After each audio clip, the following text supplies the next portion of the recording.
Hello everyone and welcome to UGC NET mentor guys. आज के इस वीडियो लेक्चर में हम डिस्कस करेंगे पीवाईक्यूज विद एक्सप्लेनेशन जो कि बेस्ड होंगी क्रोनोलॉजी के ऊपर। आपके एग्जाम में इस तरह की क्वेश्चन बहुत ज्यादा बनने लग गए हैं आज के टाइम पे, जहां पर आपको आइटम्स को या फिर जो गिवन ऑप्शंस होते हैं उनको आपको क्रोनोलॉजी ऑर्डर में लगाना होता है, या तो घटते क्रम में या तो बढ़ते क्रम में। तो इस तरह की क्वेश्चन हम आज की इस वीडियो लेक्चर में देखने वाले हैं।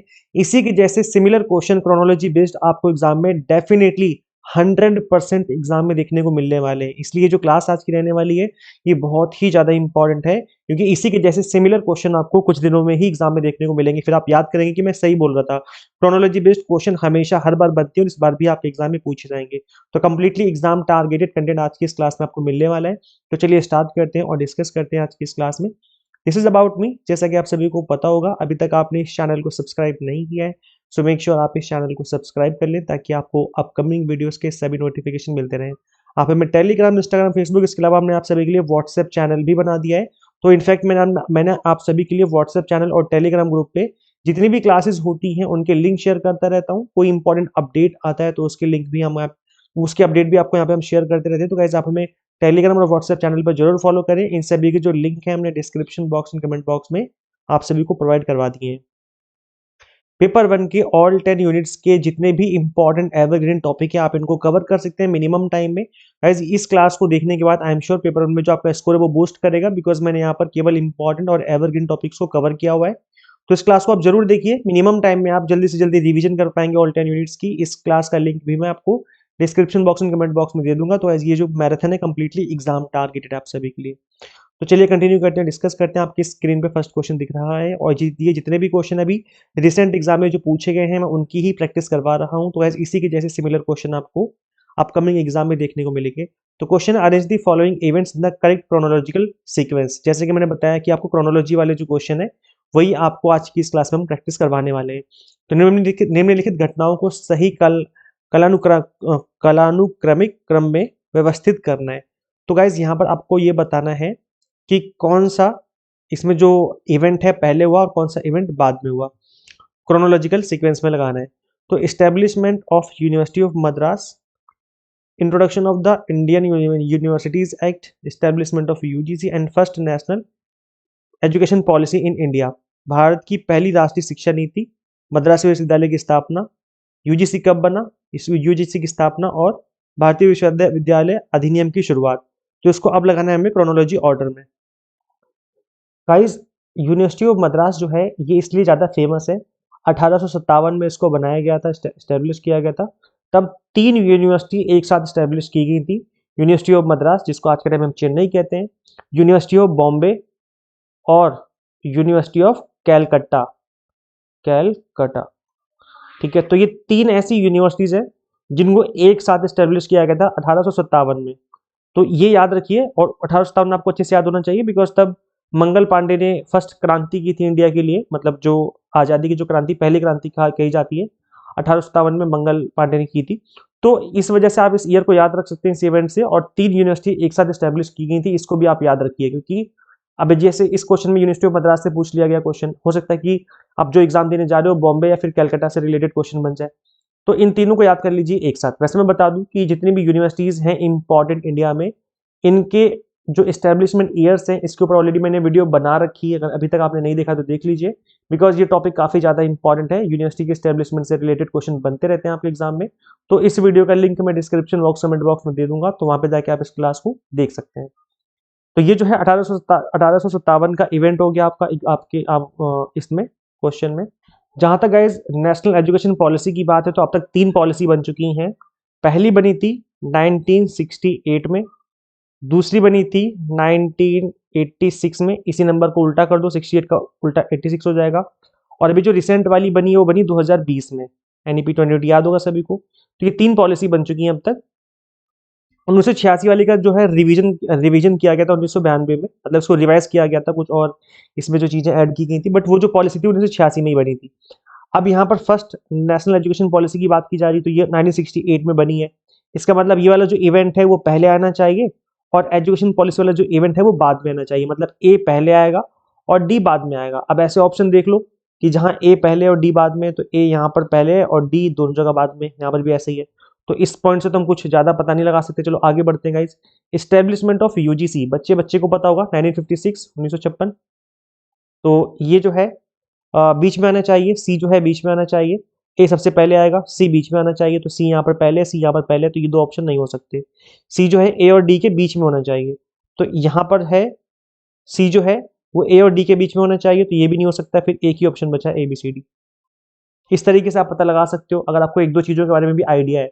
जैसे एग्जाम्पल के लिए मुझे इसके बारे में आइडिया नहीं था, जो ऑप्शन नंबर बी है, मुझे इसके बारे में इतना ज़्यादा पता नहीं था, फिर भी इस क्वेश्चन का आंसर मैंने सही सही लगा लिया।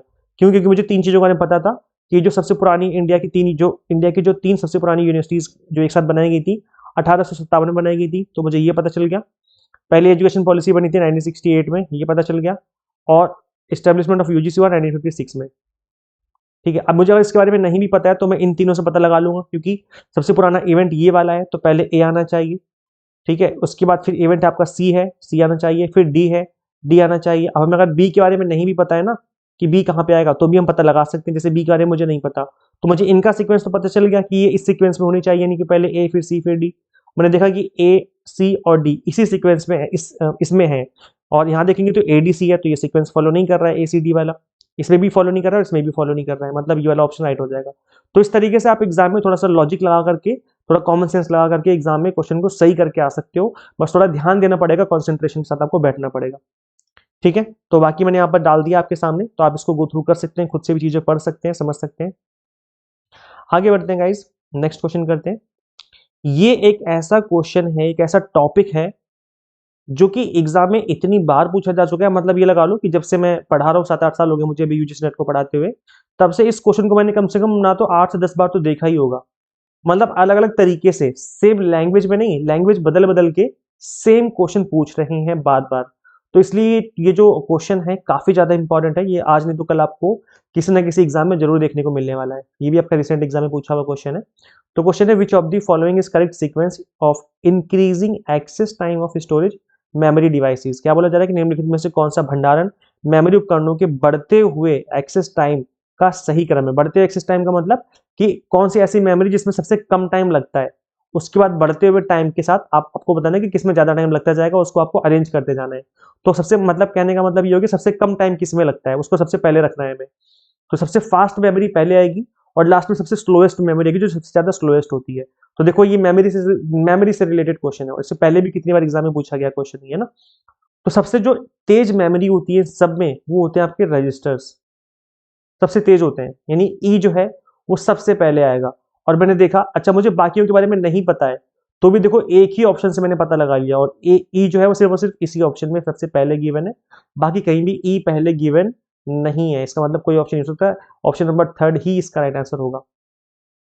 अच्छा, अगर मुझे नहीं पता इसके बारे में, सपोज करो एग्जाम्पल के तौर पे, लेकिन मुझे ये पता, मतलब मुझे ये नहीं पता, रजिस्टर के बारे में मुझे इतनी नॉलेज नहीं है, लेकिन मुझे ये पता है कि जो मैग्नेटिक टेप होता है ये सबसे स्लोएस्ट होता है, या हम कह सकते हैं हार्ड डिस्क, ये मतलब स्लोएस्ट मेमोरी में से आते हैं जिनको एक्सेस करने में टाइम लगता है। तो मतलब डी और ए सबसे बाद में आने चाहिए, तो ए सबसे बाद में कहाँ पे आ रहा है, ए सबसे बाद में यहीं पे आ रहा है ना, तो इस केस में भी ये आंसर हो जाएगा। तो चाहे सीधे जाओ चाहे उल्टे जाओ, आप किसी भी तरीके से इस क्वेश्चन का आंसर लगा सकते हो। तो सबसे पहले आएगा रजिस्टर्स, फिर आएगा कैश मेमोरी, उसके बाद आएगा रैम, फिर आएगा आपका हार्ड डिस्क, फिर आएगी मैग्नेटिक टेप।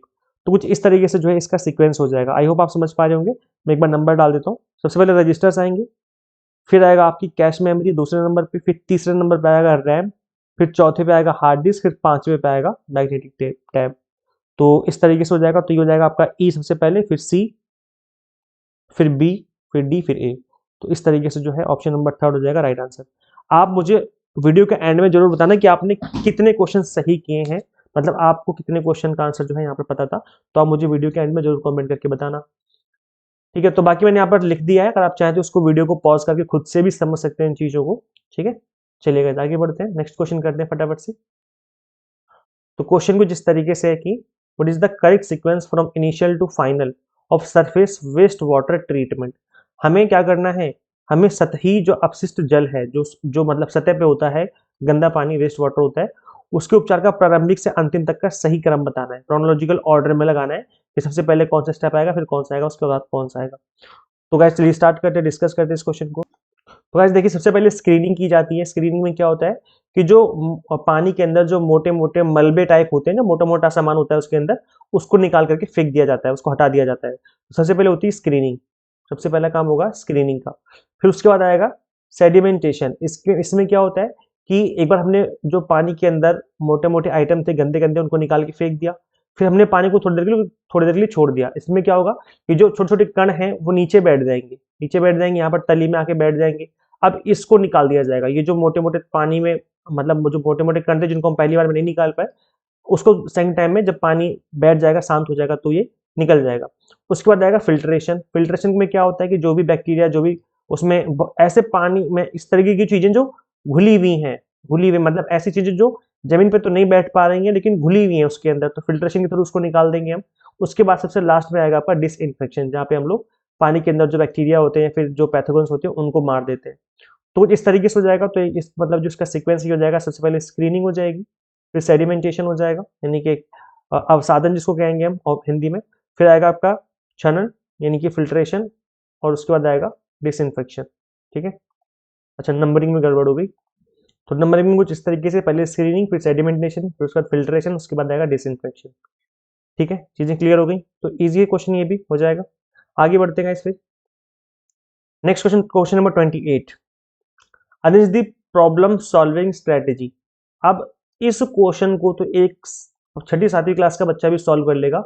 अगर इस क्वेश्चन को आपने सही से पढ़ लिया तो क्वेश्चन यही सॉल्व हो जाएगा, थोड़ा सा बस आपका लॉजिक लगेगा। तो क्वेश्चन में बोला जा रहा है कि समस्या समाधान प्रॉब्लम सॉल्विंग की रणनीति को सही क्रम में व्यवस्थित करना है। Generate many possible solution, determine how to implement the solution and evaluate success of the solution, make a decision, evaluate such solution and define the problem. तो गाइस देखिए, जब भी हम, अगर आपने रिसर्च एप्टीट्यूड पढ़ा है, तो जब भी हम रिसर्च करते हैं, यानी किसी प्रॉब्लम को सॉल्व करने की बात करें, रिसर्च का मतलब होता है किसी प्रॉब्लम को सॉल्व करने की बात चल रही है, वहां पर रिसर्च मतलब प्रॉब्लम ज्यादातर तो रिसर्च इसी वजह से होती है कि कोई प्रॉब्लम सॉल्व करनी है ना, कोई प्रॉब्लम है जिसका सोल्यूशन निकालना है रिसर्च के थ्रू हमें। तो यहाँ पर सबसे पहला जो स्टेप होता है, आपको याद होगा कि क्या होता है, डिफाइनिंग द प्रॉब्लम या फॉर्मुलेटिंग द क्वेश्चन। ये होता है फर्स्ट स्टेप। ये एक बच्चे को पता है कि ई जो है सबसे पहले आना चाहिए।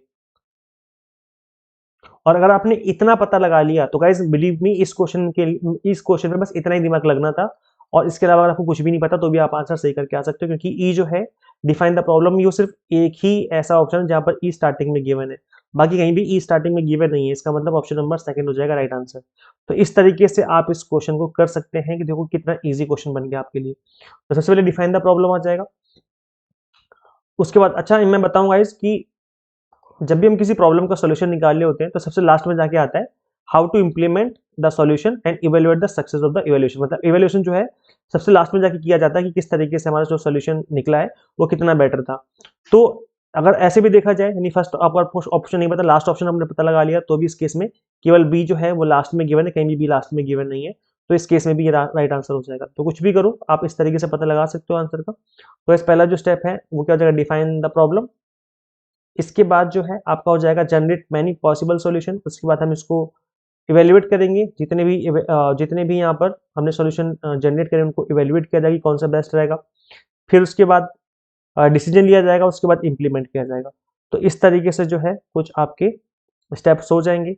तो ऑप्शन नंबर सेकंड हो जाएगा इसका राइट आंसर। आई होप आपको समझ में आ गया है। बाकी हिंदी मीडियम के जो कैंडिडेट्स हैं प्लीज आप लोग पढ़ लिया करो यहाँ पर वीडियो को पॉज करके, तो आपको भी चीजें समझ में आ जाएगी। बाकी मैं हिंदी में एक्सप्लेन कर रहा हूँ, तो आई थिंक आप सभी को समझ में आ ही रहा होगा। ठीक है। सो ये जो है आपका हो जाएगा। अच्छा, ये क्वेश्चन जो कि मैं आपकी स्क्रीन पे लेके आया हूँ, ये मैंने इसलिए ये न्यूमेरिकल क्वेश्चन हो गया है, ये आपका रिसर्च एप्टीट्यूड के अंदर का है, रिसर्च एप्टीट्यूड के अंदर का क्वेश्चन है ये। और गाइज मैं बता दूं कि रिसर्च एप्टीट्यूड के अंदर इस तरह के क्वेश्चन बन रहे हैं। मैंने अभी जो हमारा इसी क्लास का मतलब जो प्रीवियस क्लास ली थी मैंने, उसमें मैंने आपको कराया भी थे इस तरह के जो क्वेश्चन होते हैं। तो इसमें मैंने आपको बताया था, अगर आपने मेरी प्रीवियस क्लास देखी है तो आई एम श्योर आप इसका आंसर निकाल सकते हो, क्योंकि मैंने आपको एक फॉर्मूला बताया था। आपको फॉर्मूला अगर याद होगा तो आप इसका आंसर बहुत ही ईजी तरीके से निकाल सकते हैं। तो चलो वीडियो को पॉज करके आप इसका आंसर निकालने की कोशिश करो। बाकी हिंदी में भी लिखा हुआ है क्वेश्चन, आप हिंदी में भी पढ़ सकते हो।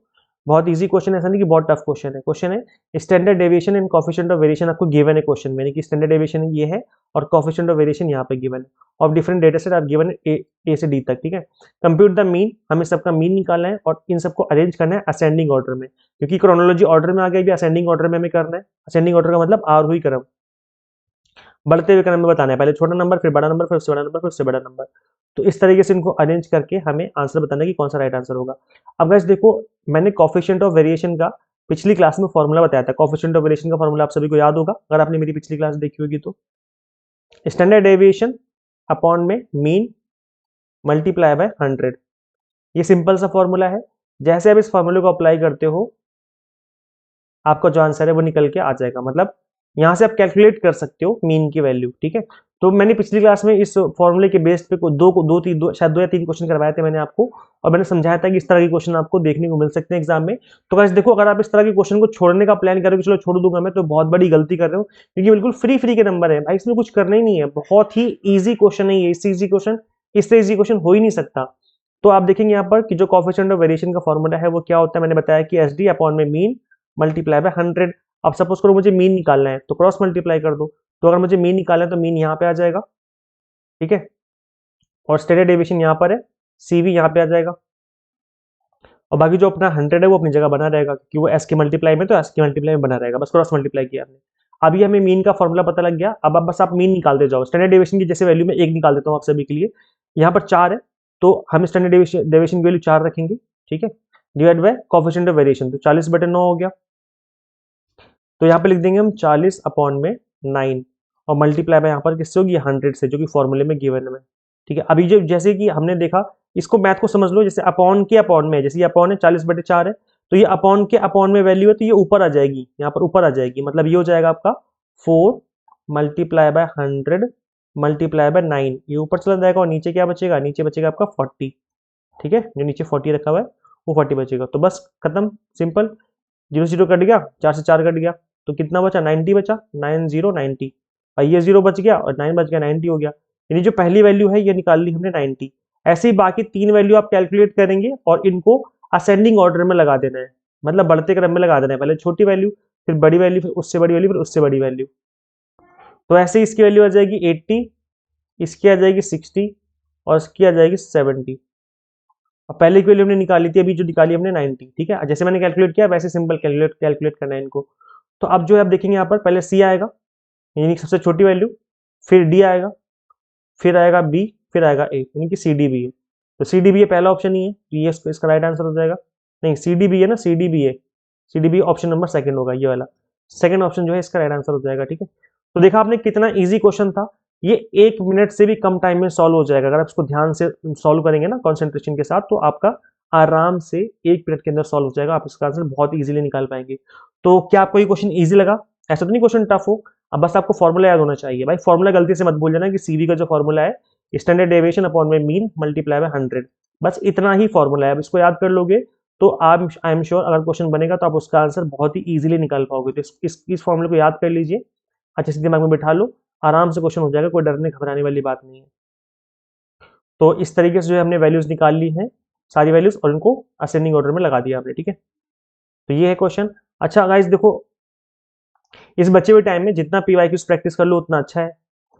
अभी कुछ दिन पहले गाइस मैंने 100 मोस्ट रिपीटेड पीवाईक्यूज की क्लास ली थी, तो आप इस क्लास को जरूर देखिए, इससे आपको डेफिनेटली पेपर 1 में अच्छा स्कोर करने में हेल्प मिलेगी। उस बचे हुए टाइम में आप इस क्लास को देखेंगे तो आप पीवाईक्यूज की भी जो प्रैक्टिस है वो मिनिमम टाइम में अच्छे से कर पाएंगे। तो इस क्लास का लिंक भी मैं आपको इसी वीडियो के description box and comment box में दे दूंगा। अगर आप मुझसे पढ़ना चाहते हो, आपको लगता है कि मैं इजी वे में पढ़ाता हूँ, तो आप अपकमिंग एग्जाम यानी कि जो जून 2026 का एग्जाम होगा उसके लिए इनरोल कर सकते हैं। देखो गाइस, इस एग्जाम को ना फर्स्ट अटेम्प्ट में क्रैक किया जा सकता है अगर आप एग्जाम टारगेटेड स्टडी करें स्टार्टिंग से। तो paper 1 commerce management and pol science की प्रिपरेशन हम आपको करवाएंगे जून 2026 एग्जाम के लिए।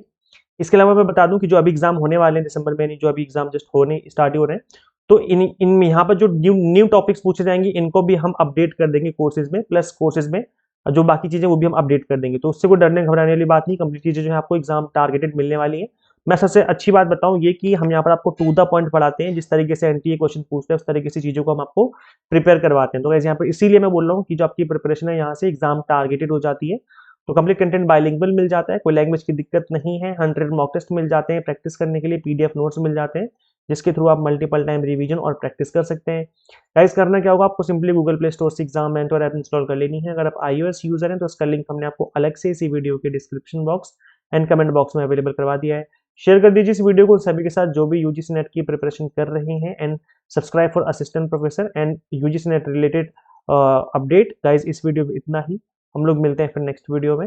अच्छा गाइज देखो, यहाँ पे हम आपको यूजीसी नेट के अलावा पीएचडी के रिगार्डिंग जब कहीं फॉर्म वगैरह निकलते हैं या फिर एडमिशन होता है तो उसके रिगार्डिंग भी अपडेट देते रहते हैं, तो उसके रिगार्डिंग भी आपको अपडेट मिलते रहेंगे, इसलिए चैनल को सब्सक्राइब जरूर कर लीजिए। मिलते हैं फिर नेक्स्ट वीडियो में। Thank you.